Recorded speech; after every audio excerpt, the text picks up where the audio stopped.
নিত্যানন্দ কেও রাম শরণং মহাস্তু। শ্রী চৈতন্য মনোভীষ্টং স্থাপিতং যেন ভূতলে স্বয়ং রূপ কদা মহ্যং দদাতি স্বপদান্তিকং। হে কৃষ্ণ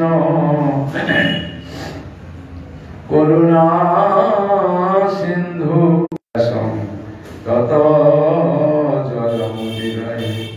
শ্রীকৃষ্ণ চৈতন্য প্রভু নিত্যানন্দ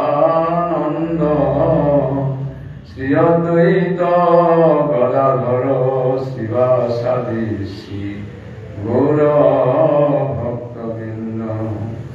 হরে রাম রাম রাম হরে হরে। সবাই একবার হরে কৃষ্ণ কৃষ্ণ বৈষ্ণববৃন্দ, সবার চরণে একই প্রার্থনা, সবাই আমার প্রতি কৃপা আশীর্বাদ করুন এবং আমার প্রতি প্রশ্ন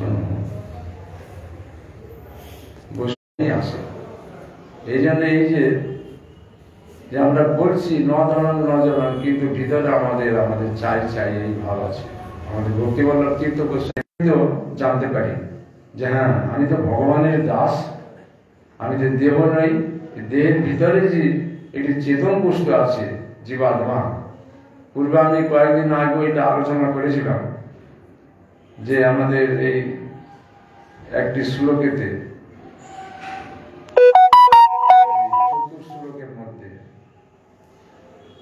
হৃদর্থম যোগপতিত উপতিত চ আত্মনি অবিদ্যা আত্মন মায়াং যথা ভাস তথা তম, এই শ্লোকের অর্থটা বলেছিলাম যে ভক্তিনাথ ঠাকুর যে আমার স্বরূপ শক্তি। যদি এটা কঠিন লাগবে, কিন্তু কঠিনটাই সেটা বুঝতে হবে, হৃদয়তে অনুশীলন করতে হবে, অনুভব করতে হবে। আমার স্বরূপ শক্তি, তার বাইরে যে একটা শক্তি আছে বলে হচ্ছে অন্ধকার, অজ্ঞান। জীবের চারটি হচ্ছে ক্লেশের কারণ: অস্মিতা, অবিদ্যা, রাগ, দেশ আর অভিনিবেশ। এই চারটা হচ্ছে পাঁচটা হচ্ছে ক্লেশ। এই 5 প্রকার ক্লেশ, তার মধ্যে অবিদ্যা, আমাদের মধ্যে প্রচুর পরিমাণে অবিদ্যা আছে, অন্ধকার। সেই যে অবিদ্যাটা আছে, সেই অবিদ্যাটা আমাদের যে চেতন জ্ঞানটা, যে কৃষ্ণ দাস এই বিশ্বাসে প্রতিষ্ঠিত হব, সস্বরূপে জীব যখন প্রতিষ্ঠিত হয়, তখন সে অজ্ঞানকে ভুলে যায়, আর তার মধ্যে অজ্ঞান থাকে না। আমরা সেটা বলতে পারছি না। বারবার শুনছি যে আমি দেহ নই, আমি চেতন বস্তু। তার ভয় লাগছে কেন? মৃত্যুর ভয় হচ্ছে কেন? আমার দেহেতে আত্মবুদ্ধি আছে, তা প্রমাণ দিচ্ছে। এই দেহেতে আত্মবুদ্ধিটা যদি না হয়, এইটা হচ্ছে জ্ঞান, পূর্ণ জ্ঞান। এই জ্ঞানটা জগতে কোনো ব্যক্তিরই নাই। আমরা জগতে এটাও আলোচ্য বিষয়। বিদাস, আমার শরীর না থাকলে আমি সৃষ্টি করবো কি করে? তাহলে প্রমাণ দিচ্ছে কিনা যে ভগবানের শরীর আছে, অথচ আমি অজ্ঞানের ভূমিকা আছি বলে ভগবানকে নিরাখাতে এগুলো আমরা শ্রবণ করি। শ্রী চৈতন্য চরিতামৃত মধ্যখণ্ড 12 পরিচ্ছেদ। বন্দে ভগবান ব্রজেরই কৃষ্ণ, তিনি এই জগতে এসেছেন। সেই তারই উপাসনা আমাদের একমাত্র প্রয়োজন। সেই চৈতন্য মহাপ্রভু, তিনি যে আমাদের গূঢ় ভক্তি বলতে যেটা অনেক গভীরে থাকে, মানুষ অনেক কিছু লাভ করে। ভক্তির পথ খুঁজতে গিয়ে তারা কর্মের পথে চলে যাচ্ছে, কেউ যোগের পথে চলে যাচ্ছে, কেউ জ্ঞানের পথে চলে যাচ্ছে, কিন্তু ভক্তির পথে যেতে পারছে না। ভক্তির পথে যেতে হলে একমাত্র ভক্তিমান যে ভক্তের সঙ্গ ছাড়া ভক্তির পথটা বুঝতে পারবে না। এই জন্য বলছে গুড় অতীব গভীর, ভক্তির পথটা খুবই গভীর, সম্বন্ধ বিশেষ শুনে না হয় তাহলে সেবা করলেও ভগবানের সুখ হবে না, আর ভগবানের সুখ না হলে সেবকেরও সুখ হয় না। তাহলে সম্বন্ধ থেকেই ভগবানের সেবা হয়। এই জন্য আমরা অনাদিকাল থেকে ভগবানকে ভুলেছি। ভগবানের সঙ্গে নিত্যার যে সম্বন্ধ আছে সেইটা আমরা ভুলে গেছি, যে ভগবান একমাত্র যে আমাদের আরাধ্য দেব, তিনি আমাকে পালন করেন, পোষণ করেন, তিনি ছাড়া দ্বিতীয় কোনো বস্তুই নাই। এটা অনুভব করতে হবে, অন্তরেতে অনুভব করলেই তখন আমাদের আস্তে আস্তে যখন দেখি যে আমার দেহটা সৃষ্টিকর্তা আমার পিতা মাতা, এইটুকু জ্ঞান, এটা হচ্ছে কি সসীম বিচার। ভগবানই তিনি নিত্য বস্তু। অনেকে ভয় পায়, কেন আমাদের দোষগুলো আছে তো ভয় পেয়ে যায়, কিন্তু ভয় পেলে তো হবে না। অসৎ সঙ্গেই বৈষ্ণব আচার। আমরা মঠ মন্দিরেতে এতদিন থেকেও তবু আমাদের বিষয় বলা যাবে না। বিষয় আসক্তিটা হচ্ছে বিষয়, কেন তার জ্ঞান নেই। সে আমি এই বিষয়টা আমার এইরকম জ্ঞানেতে যারা বিষয় বলতে খুব অত্যাসক্ত হয়ে থাকে তাকে বিষয় বলে। এই বিষয় সঙ্গ আর হচ্ছে স্ত্রী সঙ্গ, এই দুইটি হচ্ছে অসৎ ব্যক্তি। তার মধ্যে আমাদের আবার মূল গুণ অর্থ এইটুকুতে একটা সীমিত একটা অর্থ আমাদের বুঝবার ক্ষমতা নেই। কিন্তু যোশিত বলছে কাদের না, মায়া বিষয়তে যাদের অভিনিবেশ আছে, যে কোনো বিষয়ে ভিতরে আছে, কিছুতে যাচ্ছে না কিছুতে। এই জন্য নিরন্তর হচ্ছে মায়া শক্তি আর জীব শক্তি, তটস্থ শক্তি। তটস্থ শক্তি মাঝখানে আছে, পরমাত্মা আর মায়া দুপাশে আছে। জীবাত্মা দুদিকে তার গতি আছে, মায়ের দিকে গেলে যেতে পারবে আর ভগবানের দিকে গেলে যেতে পারবে। কিছু করছে ভগবানের উদ্দেশ্যে, তাহলে সেটা ভক্তি হবে। সে ভগবানের উদ্দেশ্যে করবে কি করে না, ভগবান একমাত্র আরাধ্য দেব। ভগবান ছাড়া এই জগতে আর আরাধ্য বস্তু আর কেউ নেই। যদি আছে সেগুলো দেব দেবী, নানা রকম দেবতারা আছে, বা ভগবানের আরো অনেক অবতার আছে, রামচন্দ্র আছেন, তারপরে নারায়ণ আছেন, অনেক ভগবানের অবতার, অসংখ্য অবতার। এর কয়েকটা দিগদর্শন করিয়েছেন। ভগবানের অসংখ্য অবতার আছে। সেই অবতারগুলো থাকলেও সেগুলোর মূল হচ্ছেন সে পরমেশ্বর শ্রীকৃষ্ণ, ব্রজেন্দ্র নন্দন কৃষ্ণ। তারই আরাধনা সর্বশ্রেষ্ঠ। আর এইগুলোর আরাধনা করলে কি হবে তা বলছেন। এবে কই শুনো অভিদেহ লক্ষণ, যা হইতে পাই কৃষ্ণ কৃষ্ণ প্রেমধন। তারপরে অভিদেহ শিক্ষা দিচ্ছেন শ্রীমান মহাপ্রভু সনাতন গোস্বামীকে এসে শিক্ষা দিচ্ছেন। সনাতন গোস্বামীকে 1 মাস দিয়েছিলেন, 2 মাস সনাতনকে শিক্ষা দিয়েছিলেন শ্রীমান মহাপ্রভু। সেই শিক্ষাগুলো আমাদের এই সব আমরা শ্রবণ করছি। যে এবার শোনো অভিদেহ লক্ষণ। অভিদেহ হচ্ছে সাধন ভক্তি। সাধন করে যে ভক্তি হয় সেইটা হচ্ছে অভিদেহ ভক্তি বলে। যা হইতে পাই কৃষ্ণ কৃষ্ণ, সেই রূপ ভগ্নিরূপ স্বরূপ হইয়া উপদেশ করেন।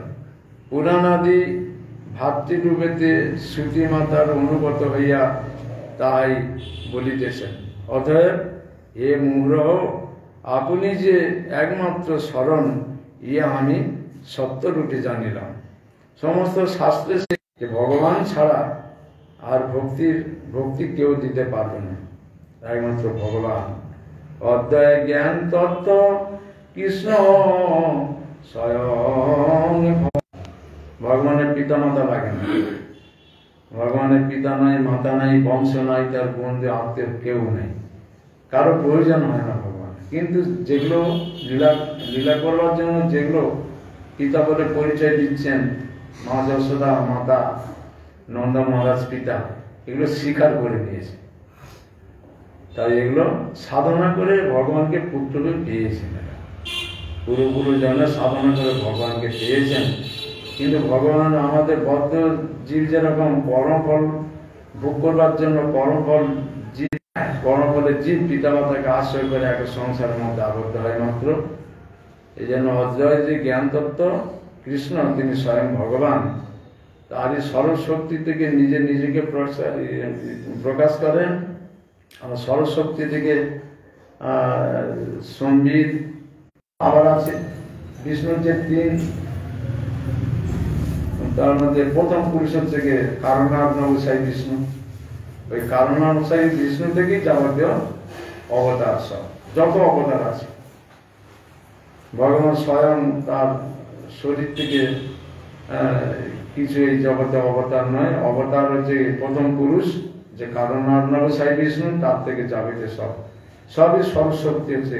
এই জন্য সরস্বতী অদ্বয় জ্ঞান তত্ত্ব কৃষ্ণ স্বয়ং ভগবান সরস্বতী রূপে। কিন্তু যেহেতু ভগবানের মধ্যে কোনো মায়া নেই, জীবের মধ্যে মায়া আছে, সেই জন্য জীব মায়া হয়। এই জন্য মায়া জীবকে আবদ্ধ করে দেয়, জীবকে সবসময় উদ্বেগ দিচ্ছে। এইসব গ্রহ ট্রহ, এই গ্রহগুলো সব যে মানুষের উপরে যে প্রভাব বিস্তার করে, সব ধন সম্পদ ক্ষতি করে দেয়, সে করে দেয়, সব মায়ার আদেশে। যার পাশে ইষ্টে পৃষ্ঠে ধরেছে জীবকে, কেন ধরেছে না ভগবানকে আমরা ভজন করি না, এই জন্য ধরেছি। আর ভগবানকে ভজন করলে সব আপনাদেরকে ছেড়ে পাওয়া যায়। এবারে আমরা কৃত্রিম উপায় নিচ্ছি। যখনই আমাকে দেখলাম তখন জানা গেল যে আমাকে, কিন্তু সে যদি একটু চিন্তা করে দেখে সাধু সঙ্গীতে, যে না সাধু সঙ্গীতে ভগবান ছাড়া আমরা কোনো উপায় নেই, এটা বুঝতে পারছে না, সে যাবার তার উপায় নেই, কারণ স্বীকৃতি হচ্ছে না। তার স্বীকৃতি হলে তবে তো সেটা আসবে। এই জন্য আমাদের ঔষধ নেই, নাম করলে তারা হতো, কিন্তু তথাপি তারা নিচে নেমে এসে ভজন ছেড়ে দিয়ে কেন করছে? তাহলে সাধুগণ তারা দয়াল কিনা চিন্তা করে দেখলে বুঝতে পারা যায়। সাধুরা কত বড় দয়া, তারা পারলে একজনে তারা ভগবান প্রাপ্ত করতে পারবে, কিন্তু তারা একটু পিছিয়ে যাচ্ছে, যার আরেকটা দেখতে জন্য যাক। তথাপি জীবের কিছু জীবকে উদ্ধার করে নিতে হবে যাও। এই জন্য তারা পরম দয়া, তাদেরই সঙ্গ, তাদের মুখ নিশ্চিত বাণী শ্রবণ করতে হবে, তাদের সেবা করতে হবে। সাধুরা যেটা ভালোবাসে সেই সবগুলো ভগবানকে নিবেদন করে তাদের প্রসাদ দিবি। এইভাবে সাধু সঙ্গ কর, তারপর ভগবান সুখ বিধান হয়। ভগবান যিনি আরাধ্য দেব, তার গুণকীর্তন, ভগবানের মহিমা প্রচুর পরিমাণে শুনতে হবে, সেটা অনুভব করতে হবে সবসময়। আর এই অসৎসঙ্গ ত্যাগ করতে হবে। অসৎসঙ্গ দিয়ে যে আমার আত্মবুদ্ধিটা আছে, আমি আর আমার, এই যে আত্মবুদ্ধিটা আছে, এইটাই যতদিন না যাবে, এই আত্মবুদ্ধি নিয়ে ভগবানের কোনো পারমার্থিক কোনো কাজ হয় না। তথাপি গুরুদেবের আদেশেতে আমাদের চলছে। প্রশাস্ত্র এটা সূক্ষ্ম বিচার, শাস্ত্রের বিধানে বিচার, আগামী মার্গের বিচার করতে গেলে, সম্বন্ধ জ্ঞানের বিচার করতে গেলে আমাদের মনে খটকা লাগে। ভগবানের প্রসাদটাও ঠিক শুদ্ধ হচ্ছে না, কেননা আমার দেহেতে তো আত্মবুদ্ধি আছে, রান্না করবে, যে ভোগ লাগাবে, তাদের তো দেহেতে আত্মবুদ্ধি আছে। তথাই বলছে যে প্রসাদ জ্ঞানেতে গ্রহণ করতে বলছে, বলে নাম করতে বলছে, উপায় নেই। সেরকম শুদ্ধ বৈষ্ণবের কোথায় নাম করতে সন্তুষ্ট হয় তবে তো হবে। এই হচ্ছে ব্যাপার, করেই যাচ্ছি। ভগবানের কথা বলবেন না, ভগবান কথা বলবেন কি বলবেন না, এটা গুরুর মুখ দিয়ে ভগবান বলবেন, শুধু বৈষ্ণবের মুখ দিয়ে বলবেন। কিন্তু সেই বৈষ্ণবের প্রতি তো আমাদের বৈষ্ণব বুদ্ধি নাই, বৈষ্ণবের প্রতি বৈষ্ণব বুদ্ধি থাকে না। এই হরিপাঠা শুনছি, ভক্তি হচ্ছে না কেন? যার মধ্যে শুনবো তার প্রতি যদি আমার ভক্তিটা না হয়, তাহলে সেটা ভিতরে অনুভব হবে না, যে শুধু শোনাই যাবে। বৈষ্ণবীতে বৈষ্ণব বুদ্ধি হচ্ছে না, ভগবানদের ভগবান বুদ্ধি হচ্ছে না, গুরুদেবীদের গুরু বুদ্ধি হচ্ছে না, সবই ফালতু হচ্ছে। এই দেহেতে আত্মবুদ্ধি আছে। বৈকুণ্ঠ ব্রহ্মাণ্ডে করেন বিহার, এই কথাটা শুনে আবার মায়াবাদীরা এটা অন্য প্রকারে নেয়। ভগবান এই যে সাংস বিভংসজি, ভগবান সবকিছু হয়ে জগতে সমস্ত বিস্তার হয়েছে, এই কথাটা তারা উল্টো পাল্টা ভেবে তারা মায়াবাদী হয়ে যায়। এই জন্য যে শাস্ত্র সিদ্ধান্ত সকল জীবের মধ্যে আছে। সে পরমাত্মার জ্ঞানই ভগবানের জ্ঞান। আমার নিজের ভিতরে পরমাত্মাটা আছে, আমি বুঝতে পারছি না। যদি তাই বুঝতে পারতাম তাহলে আমার ভয় হতো? আমার কিছু ভয় থাকতো কি? রূপ, মায়ার ভোগ্য রূপ দেখেই সঙ্গে সঙ্গে ভোগ পিপাসা তার প্রবল হয়ে যাবে, সঙ্গে সঙ্গে একবার মায়ের দিকে দৌড়বে। এরকম জীব চলে গেছে মায়ার দিকে। আমরা মায়াকে দেখেই তাকে তার ভিতর ভোগের পিপাসা আছে। আবার জীব সমস্ত শূন্যে ঘুরে ঘুরে বেড়াচ্ছে। ভগবান যখন নির্দিষ্ট থাকে তখন তার শরীরের মধ্যে থাকে, সৃষ্টি বন্ধ হয়ে যায়। তারপর যখন তাকে দেখে তখন সৃষ্টি হয়, সেগুলো ভগবানের শরীর থেকে সব বার হয়। আমরা ভগবানের শরীরে ছিলাম। নারদ বলছেন, নারদ নিজে বলছেন যে আমি যখন এই আমার মা যখন সর্বদংশনেতে তিনি এরকম অল্প দর্শন দিয়ে আমি পূর্ণ দর্শন, তখনই বললো আর কি তুমি পরের জন্য তুমি আমাকে পাবে। তা নারদে নিজেই বলছেন এইরকম আমি যখন আমি দেখছি যে মায়া চারপাশে একবারে বিস্তারিত হয়ে আছে, মায়া সবসময় চারপাশে আষ্টে পৃষ্ঠে জীবের চারপাশে চেষ্টা করছে আমাদের, যাতে আমরা কৃষ্ণ ভজন করি। এ কষ্ট দিচ্ছে কেন? কৃষ্ণ ভজন করি না তাই। কৃষ্ণ ভজন নারদ নিজেই বলছেন যে নারদ মায়াকে দেখতে পেয়েছিলেন। আমাদের ধ্রুব মহারাজ মায়াকে দেখেছিলেন।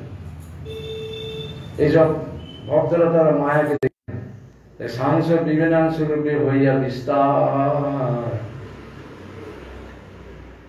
সরস্বতী রূপে তার হয় অবস্থান, অনন্ত বৈকুণ্ঠ ব্রহ্মাণ্ডে করেন বিহার।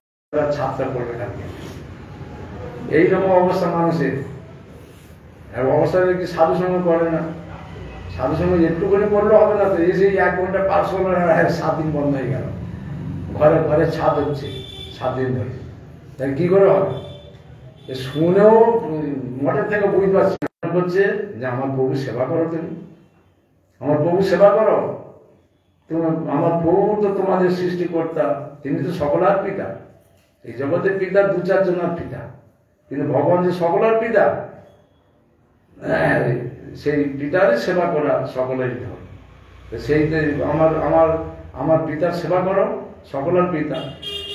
যে পিতা জন্ম দিয়েছে তার সেবা করলে তবে তোমার ঋণ শোধ হবে। তোমরা সেবা করছো না, এই জন্য আমি তোমাদের কষ্ট দেব। এই জন্য ভগবানের সম্পদ গীতাতে বলছে যে সবকিছু জিনিস ভগবানের জন্য সব সৃষ্টি হয়েছে, তাকে দিয়ে খেতে হবে, না হলে চুরি করা হবে। কারো জিনিস না বলে নিলে আমার দোষ আছে। অথচ সেই দোষেতে আমাদের এই মায়াদেবী কষ্ট দিচ্ছে, তাপ জ্বালা ভোগ করাচ্ছে, ভজন করাবার জন্য করাচ্ছে। অন্য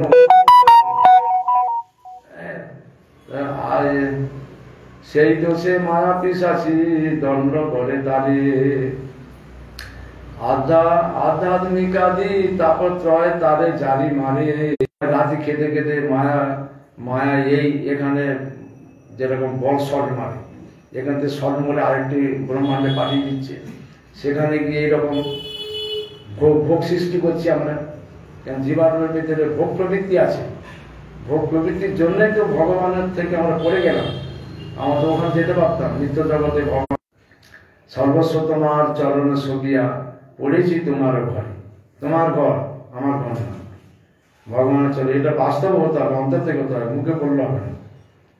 তোমার ঘরে আছি বলে আর নিজে কর্তাছি যে ভগবানকে বাদ দিয়েছি, তাহলে কীর্তন করলে কিছু হবে কি? ভগবানকে নিয়েই বলতে হবে।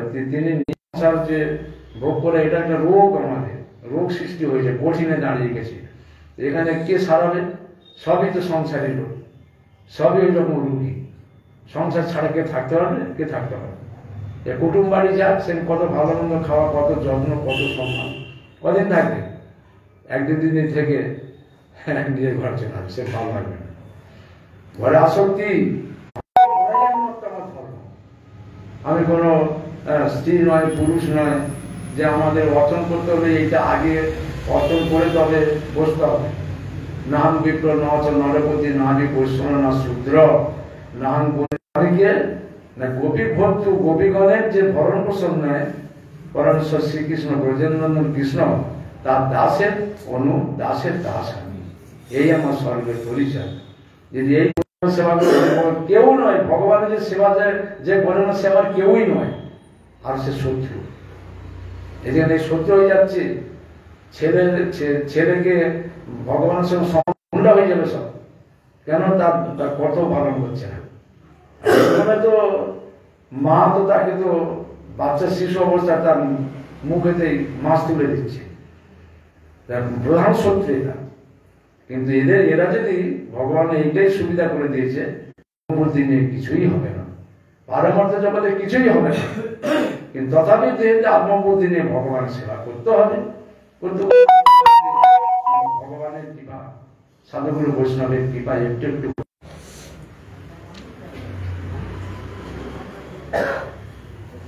হরি হে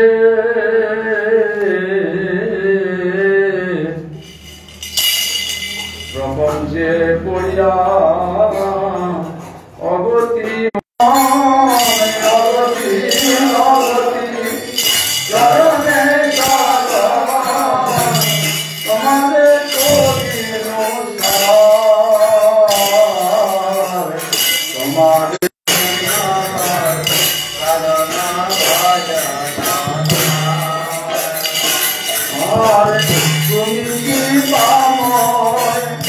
আমি তো